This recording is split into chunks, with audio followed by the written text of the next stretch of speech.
Oke, sebelum kita mulai sharing kita, mari kita berdoa. Bapak, terima kasih pagi hari ini kami mengucap syukur Tuhan, kami masih diberi nafas kehidupan dan kami boleh ada dalam tubuh yang sehat semua karena kebaikan Tuhan. Kami mau belajar firman-Mu pagi hari ini, beri kami hati seorang hamba, telinga seorang murid untuk mau mendengar firman Tuhan dan biarlah kami boleh menjadi pelaku-pelaku firman-Mu. Terima kasih Tuhan Yesus, ini doa kami dalam nama Yesus, haleluya, amin. Oke, terima kasih buat waktunya, buat kesempatan yang diberikan pada saya pagi hari ini. Ada satu tema yang kita sudah bahas hampir sepanjang bulan ini ya, bicara tentang kerendahan hati. Dan pagi hari ini saya mau sharing firman Tuhan tentang setia pada proses. Ya, mari kita mau baca sama-sama firman Tuhan di dalam Yesaya pasal 43 ayat yang ke-21. Firman Tuhan berkata, umat yang telah kubentuk bagiku akan memberitakan kemasyuranku. Sekali lagi, umat yang telah kubentuk bagiku akan memberitakan kemasyuranku. Ya, kalau dilihat dari bahasa aslinya tetap sama ya, kata kubentuk ini tetap sama, namun digambarkan seperti kalau bicara tentang bentuk, tentang pembentukan digambarkan seperti seorang tukang periuk gitu ya, yang membentuk sesuatu dari tanah liat dan diproses sehingga menjadi satu bejana yang indah.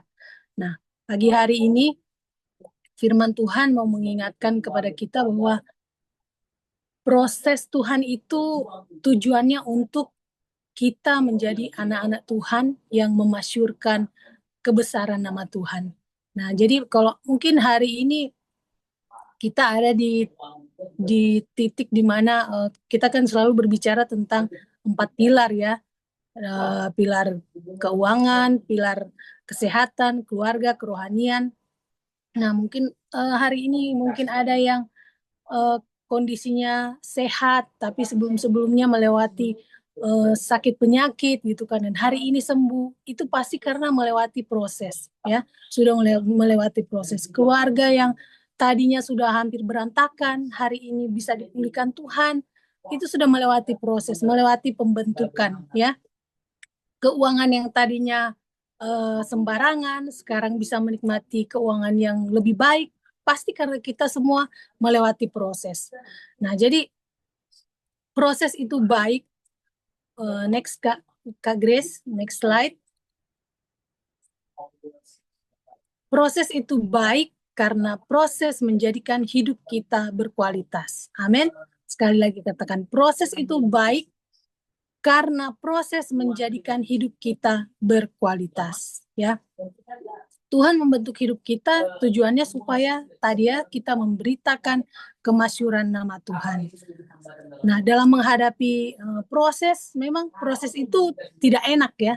Proses itu sakit. Ya, nggak ada orang diproses terus happy gitu ya, ceria, ketawa-ketawa ataupun apa ya, maksudnya kayak nggak ada beban ya, itu bukan proses namanya, tapi yang namanya proses itu pasti sakit. Nah, digambarkan seperti berlian ya, ini saya kasih slide-nya berlian gitu ya. Nah, next slide. Nah, di sini ada catatan yang saya lihat tentang berlian ya. Berlian ini dibilang bahwa dia terbentuk dari kondisi panas yang dan tekanan yang hebat. Kemudian menyebabkan atom karbon mengkristal dan membentuk berlian. Nah, berlian dapat ditemukan pada kedalaman 150 sampai 200 km di bawah permukaan bumi. Di sini suhu rata-rata 900 sampai 1300 derajat Celcius dan tekanan 45 sampai 60 kilobar. Saya percaya wanita-wanitanya Allah, ibu-ibu dan saudara-saudari yang ada di sini, saudari-saudari yang ada di sini, kita ini berlian ya kan, katakan saya ini berlian gitu, yang melewati proses yang nggak gampang ya kan, itu sebabnya harganya mahal ya. mahal banget harganya. Tidak semua orang bisa beli gitu, termasuk saya. Kalau batu akik gitu kan, itu harganya murah. Jadi ibu-ibu kalau lagi diproses Tuhan, mari katakan karena saya berlian. Amin. Karena saya berharga gitu ya. Dikatakan berlian itu bisa terbentuk di suhu 900 sampai 1300, nggak kebayang kan ibu-ibu. Kita yang masih panasnya 37-38 derajat Celcius aja udah ngomel-ngomel gitu. Ini sampai 900 sampai 1300 derajat dan tekanan yang berat gitu ya, sampai batu ini bisa terbentuk. Udah gitu bukan cuman kalau cuman sebongkah berlian kan ya harganya udah pasti mahal, tapi begitu dia dibentuk menjadi perhiasan harus dipotong, wah sebagainya sampai dia berkilau gitu ya, mengeluarkan kilauan yang apa, yang luar biasa gitu, harganya makin mahal. Nah, percayalah kalau hari ini kita mengalami proses yang buat kita nggak enak gitu. Sampai berasa kayak yang hidup proses kita beda-beda ya ibu-ibu. Saya prosesnya beda, Ibu Nana prosesnya beda, Ibu Mika prosesnya beda, Ibu Esti prosesnya beda. Mungkin hari ini ada yang berkata, Bu Mita, saya ini berasanya prosesnya ini kayak ada di mesin laundry gitu ya. Pakaian yang ada di mesin laundry. Gimana sih laundry? Diputar, dibanting, diperas gitu ya. Bahkan ada yang berkata, kalau saya hidup saya berasa kayak ngadapin suami gitu ya. Anak-anak berasa kayak lagi ada di dalam oven gitu kan. Panas luar biasa. Nggak ada ya di dalam oven dingin gitu kan. Dingin dalam kulkas. Ya, panas yang luar biasa, seperti berlian gitu ya, panas sampai 1300 derajat, ibu-ibu. Tapi apapun itu, entahkah hidup kita ada di proses yang seperti saya bilang tadi, seperti ada di apa namanya, di mesin cuci, mesin laundry, ataupun lagi ada di dalam oven gitu ya, ataupun roller coaster gitu ya, sampai kita rasanya tuh harus teriak gitu ya, histeris. Aduh Tuhan, saya nggak mampu lagi nih, tolong saya Tuhan, melewati proses hidup kita yang nggak enak gitu. Tapi next slide Kak. Nah, Ulangan 8 ayat 2 firman Allah berkata begini, ingatlah kepada seluruh perjalanan yang kau lakukan atas kehendak Tuhan Allahmu di padang gurun selama 40 tahun ini dengan maksud merendahkan hatimu. Ternyata proses yang Tuhan izinkan dalam kehidupan saya maupun ibu-ibu dan saudari-saudari yang ada di sini, tujuannya adalah untuk merendahkan hati kita. Amin. Karena tanpa lewatin proses, kerendahan hati itu tidak akan terbentuk, ya. Dulu kalau dibilang mungkin saya ya itu ya seperti yang kita bahas bahwa orang kan kalau sombong nggak berasa gitu ya. Nanti dibilang orang ini sombong banget orang ini, baru sih saya sombong gitu. Nah mungkin dulu pribadi saya ya, saya berasa kayak oke-oke aja, tapi mungkin orang yang ngelihat saya kayak, ih Kak Mita ini sombong banget, kayak nggak bisa dideketin gitu kan. Tapi begitu ngalamin proses yang luar biasa gitu buat saya, sampai saya ada di titik ini, semua karena saya percaya tujuan Tuhan untuk merendahkan hati saya. Ya mungkin kalau saya nggak lewatin proses, oh, sudah pasti saya menjadi orang yang sombong gitu kan. Ya nomor 2 lah dari Lucifer. Ingat bahwa kita sudah sering dengar bahwa orang sombong itu musuhnya Tuhan gitu ya. Dia berhadapan dengan Tuhan. Jadi kalau pagi hari ini mungkin masih ada yang berasa sesuatu gitu kan. Saya sesuatu ini. Atau misalnya kita lagi berasa kayak kita istri yang mungkin tidak dipedulikan, tidak dianggap, kerja keras kita tidak dihargai, kita mengalami berbagai pergumulan dengan suami, dengan anak, sehingga rasanya kok aduh luar biasa proses ini. Tapi ingatlah tujuan dari proses ini adalah untuk merendahkan hati kita. Selama hati kita belum kita rendahkan di hadapan Tuhan, proses itu akan terus berjalan, ya. Next slide, Kak. Ya, tanpa kerendahan hati kita tidak bisa taat dan setia melewati proses pembentukan Tuhan, ya.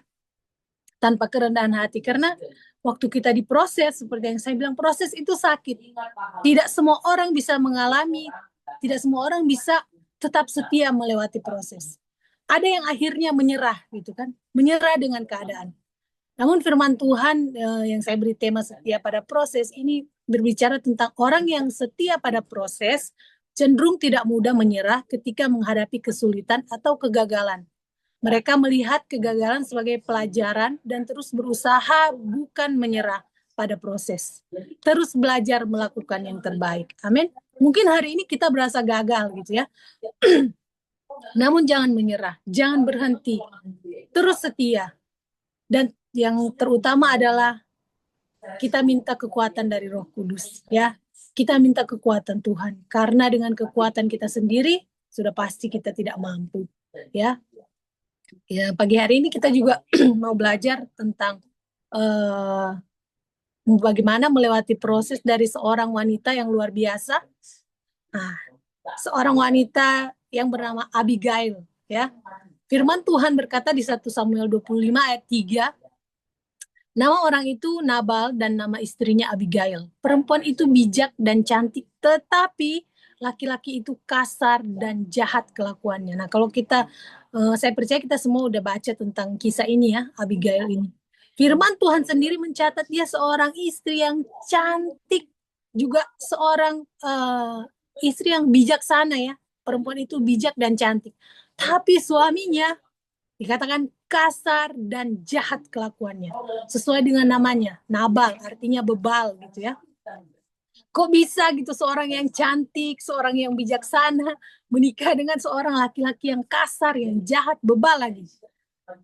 Kalau dilihat kondisi zaman dulu ya, ini Abigail ini dijodohkan gitu ya, kayak zaman-zaman Siti Nurbaya dijodohkan dengan suaminya ini, dengan suaminya Nabal ya kan, kita sering dengar ya kalau masih pacaran masa-masa promosi.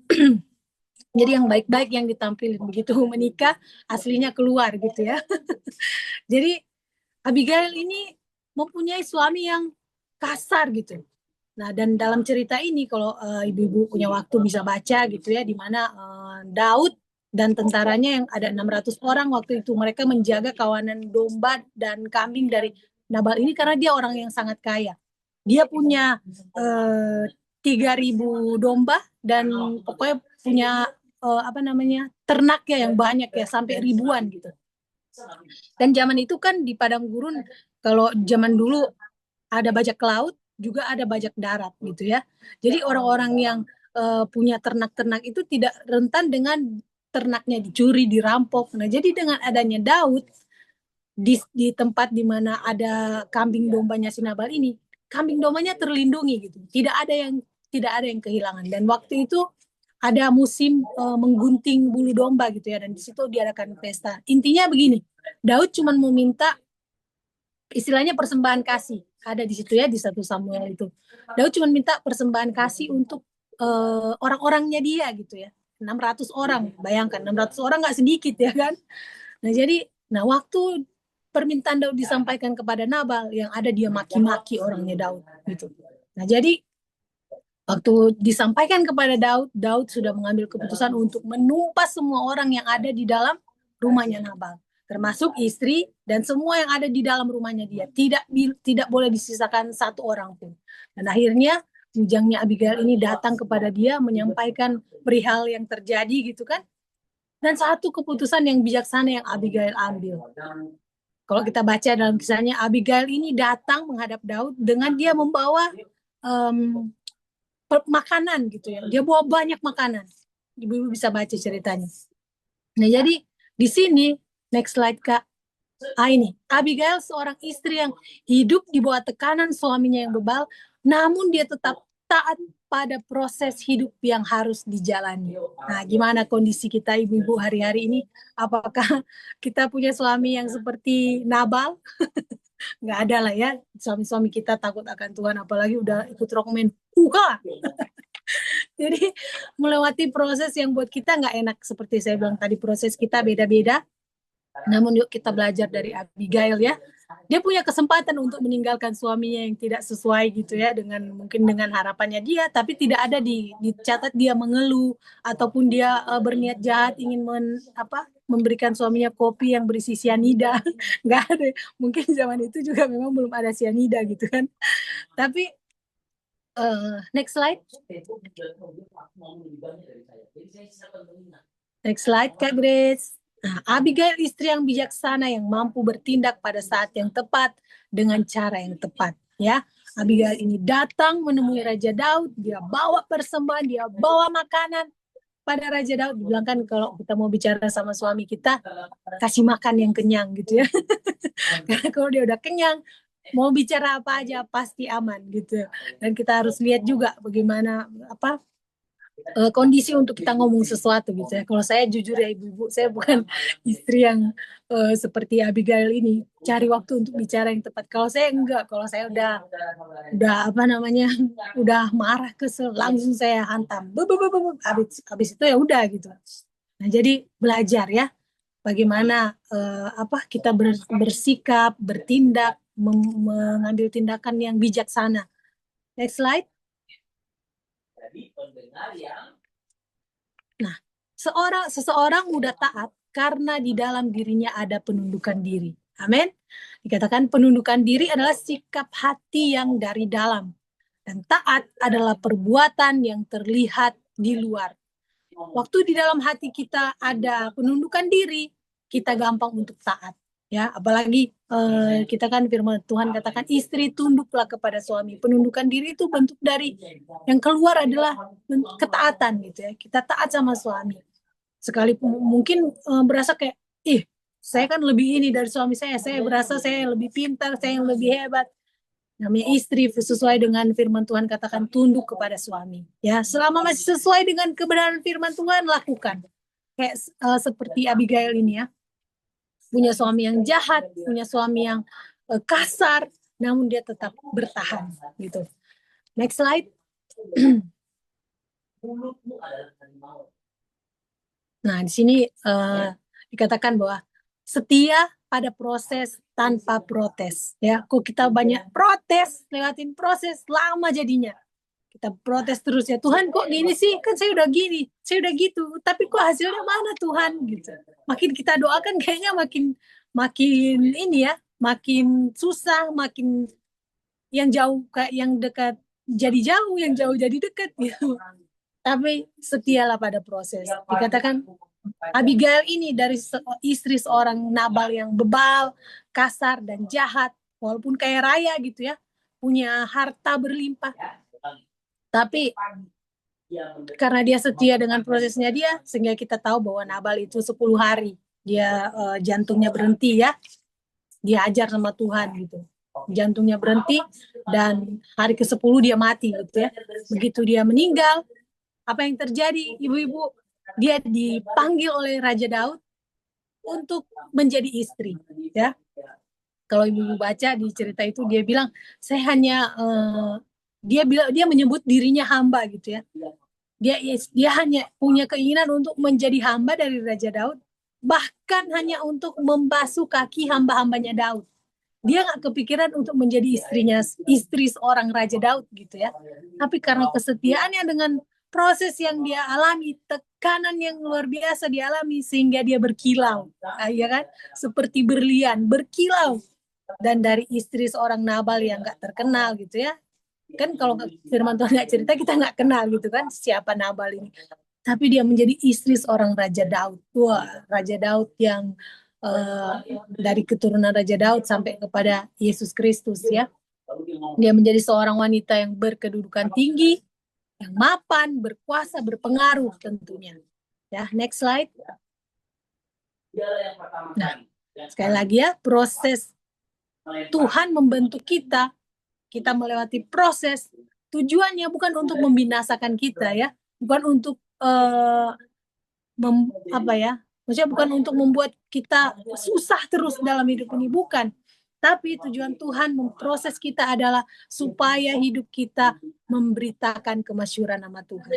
Supaya hidup kita menjadi keharuman bagi nama Tuhan dimanapun kita pergi dan berada. Terlebih dalam keluarga kita ya, dalam rumah tangga kita menjadi keharuman bagi suami, bagi anak-anak, kita menjadi istri yang bijaksana, istri yang takut akan Tuhan, semuanya melewati proses. Kalau nggak berproses ibu-ibu, misalnya nih ya, saya datang sama ibu-ibu, saya bersaksi gitu ya, Shalom, nama saya Mita, saya lahir dari keluarga yang kaya raya, darah biru, dari keluarga yang kaya raya. Puji Tuhan waktu saya masih kecil sampai saya besar, saya sekolah SD, SMP, SMA, saya nggak pernah terluka ibu-ibu. Saya bahagia, saya orang yang mau apa aja tinggal dapat semuanya gitu ya. Hidup saya nyaman, terus saya kuliah ketemu dengan suami saya sama hidup kami. Aduh, hidup kami itu luar biasa. Kami nggak pernah menderita, kami nggak pernah tersiksa, kami nggak pernah tertekan, ibu-ibu. Kami bahagia. Kira-kira ibu-ibu dengerinnya gimana? Kalau bisa ditimpuk sama sepatu mau ditimpuk gitu. Sinetron apa itu? Sinetron aja berdarah-darah dulu gitu kan, baru ngalamin kesenangan. Nah, jadi pagi hari ini firman Tuhan mengingatkan kita bahwa umat yang kukasihi itu kubentuk gitu ya, untuk memasyurkan nama Tuhan. Jadi kalau pagi hari ini selama kita masih hidup, proses Tuhan itu akan terus berjalan dalam hidup kita. Jadi setialah pada proses, ibu-ibu, saudari-saudari yang ada di sini, jangan menyerah, jangan berputus asa, percayalah Tuhan itu tahu melakukan yang terbaik untuk hidup kita. Amin. Demikian sharing saya pagi hari ini. Terima kasih, Tuhan berkati.